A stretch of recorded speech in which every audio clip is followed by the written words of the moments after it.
If you're new here, welcome. If not, welcome back. My name is Daniel Walcott. I'm a realtor with the McKeedy Group and Keller Williams Capital Properties here in the Washington, D.C. metro area. And I help people just like you build their wealth and real estate portfolios one property at a time. Now, I've been in real estate for over 6 years. I won numerous awards and helped tons of clients. I was even recognized in NAR's 30 Under 30 class of 2021. But this video is not about me. It's about you and the 5 things that you need to know before buying a home in 2024. I'm not here to waste your time, so without further ado, let's get into it. Number 1, for most people, your first home will not be your forever home. Now that may seem obvious to some, but there's a lot of people sitting out of the housing market because they want to wait until they can afford their dream home. Don't do that. Let me show you my dream home the day that I dreamt of it, which was back in like 2019. It's a beautiful single family house, 5 bedrooms, 4.5 bath, over 5,000 square feet in Upper Marlboro, Maryland. Modern, spacious, had the walkout basement, the movie room. It's in a gated community. Exactly what I wanted. Now, I couldn't afford it back then, but if I wanted it, I needed to put myself in a position to purchase an $850,000 home. Now, it might take a few years, but I'm okay with waiting until I can afford it, right? Those homes in the same community are going anywhere from $950,000 to over $1 million. That's why you don't want to wait until you can afford your forever home, because your forever home is not going to cost the same. Not only that, your income and your savings are not going to be able to keep up with real estate appreciation. I'm going to show you what to do instead. Buy a home right now that you really like. You don't have to love it, but I do want you to really like it. One that meets your needs now and will continue to do so for the next 5 to 10 years. This is important because studies show that the median duration of home ownership in the United States is about 13 years. Now that may seem like a long time, but it's certainly not forever. Let's face it, unless you're married with kids and all the kids that you have are all the kids that you're gonna have, your life is gonna change, which means what you need in a home is gonna change. There's a well-known adage that says, man plans and God laughs. Unexpected changes can and will upend any plans that we made in life. Your family can grow with a new kid or a new partner, or it can shrink due to death or divorce. That's just life. The reason why you don't want to go into this with the mindset that this is going to be your forever home is because typically you'll spend more and make less than ideal financial decisions when it comes to the home. The rationale is, well, I'm going to be here forever, so whatever you spend is going to be allocated over a lifetime. Does that make sense? Let me tell you a quick story. I had a colleague reach out to me because she wanted to sell her home. She was young, like 31, 32, and she purchased this massive home with her partner. She only owned it for about a year before they split up. And so now she's single with a toddler in this massive 5-bedroom, 5-bathroom home. It's just on over an acre of land. It had all the bells and whistles because this was gonna be her forever home, the home that she wanted to raise her family in. Now, if I was helping her with the purchase, I would have told her, hey, look, I know you got it, you got the money, but that doesn't mean you have to go big. You're young, you're not married. Let's see what other options are available. And maybe they make sense and maybe they don't. Real estate becomes the best asset class the longer you hold it. It will outperform the stock market, outperform Bitcoin, outperform any of these new asset classes that they're pushing these days. But if you don't hold it for an extended period of time, it can end up looking like a bad financial decision. So don't put pressure on yourself thinking that your first home is going to be your last. Buy something that fits your needs, continue to live life, and over time, your income and your home value is going to grow, allowing you to purchase your forever home. Number 2, the next thing you need to know when buying a home in 2024 is how much you need for a down payment. And guess what? It's not 20%.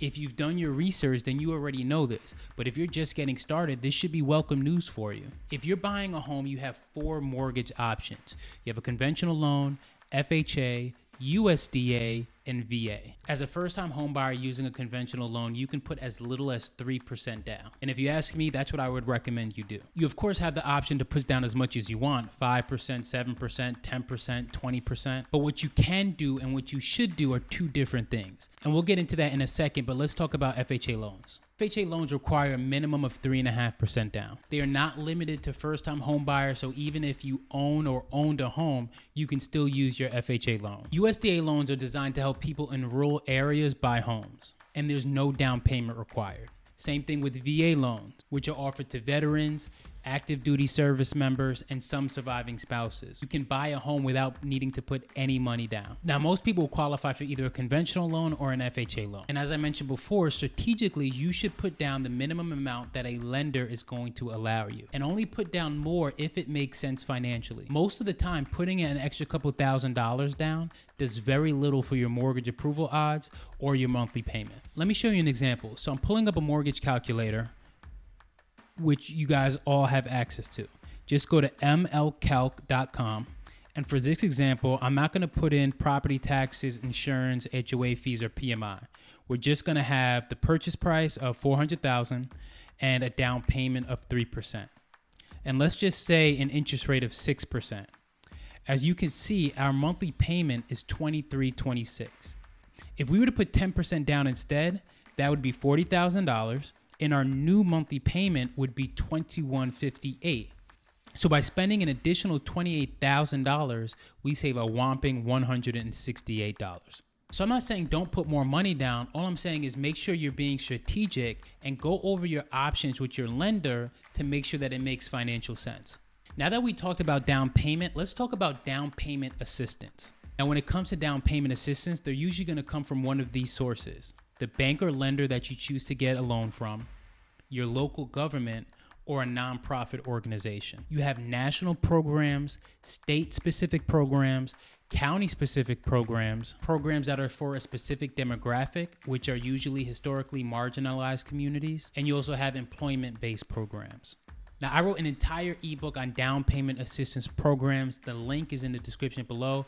Click it to get your free copy. In it, I've outlined over 35 programs. Now, most of them are specific to the DMV area where I'm licensed, but there are some national programs that you can take advantage of no matter which state that you're looking to buy in. In order to qualify for a down payment assistance program, you typically have to go through your lender. They may have lender-specific programs that only they can fund, and they will likely be the ones to facilitate any local government programs that you're interested in. For example, in the DMV, we have the HPAP program in Washington, D.C., we have the Maryland Mortgage Program, and then we also have the VHDA program in Virginia. While those organizations are the ones who are giving you the money, your lender is going to be involved in the process. So make sure that they're familiar and qualified to assist you with any programs that you're interested in. As I mentioned before, there's also nonprofit organizations that offer down payment assistance. Locally, we have the Birdseed Foundation and MANA. Down payment assistance will come either in the form of a grant or a loan. Grants are easy to understand because as long as you qualify, you can get the money, and the money doesn't have to be paid back under any circumstances. So if you can get a grant, great, but if you can't, a down payment assistance loan is still a great option to get you into your next home. Now, when it comes to loans, there's a few things that you want to understand. So make sure that you're asking the right questions to whoever's offering you the assistance. Some down payment loans are forgivable. This is almost as good as a grant because if you live in the home for 5 or 10 years, poof, the loan is forgiven. You also want to find out if there's an interest rate associated with the loan. Some down payment assistance loans don't have any interest rate on them, and some will have the same rate as your primary loan. You also want to find out under what condition does the loan need to be paid back in full. All down payment assistance is going to require you to occupy the home as your primary residence. And if you were to move, refinance, or sell the property, that down payment assistance could become due.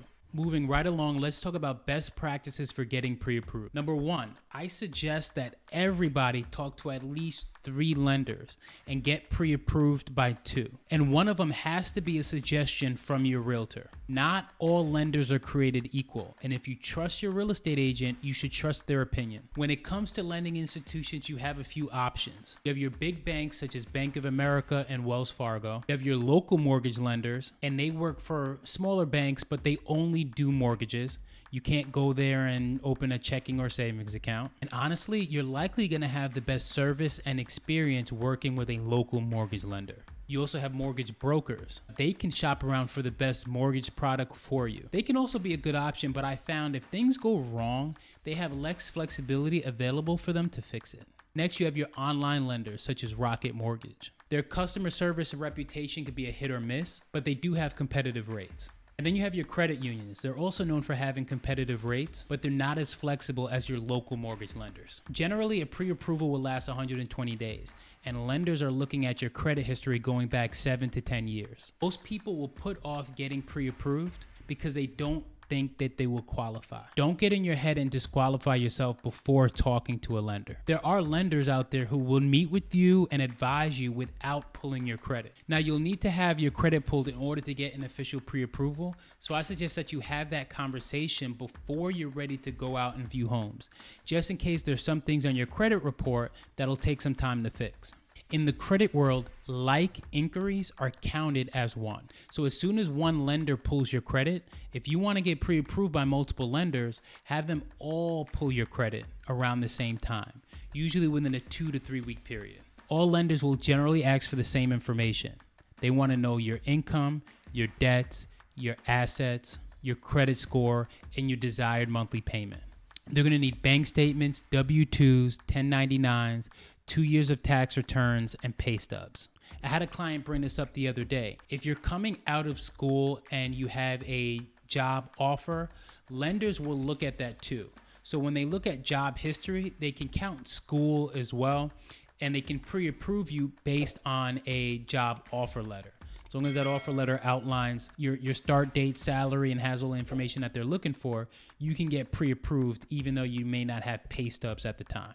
Because interest rates change on a daily basis, your pre-approval letter is not going to have an interest rate on it. But I'm going to give you guys another tool that you can use on your home buying journey. If you go to mortgagenewsdaily.com, click on mortgage rates, and then go to M&D Daily Rate Index, you'll see what the interest rate is for today.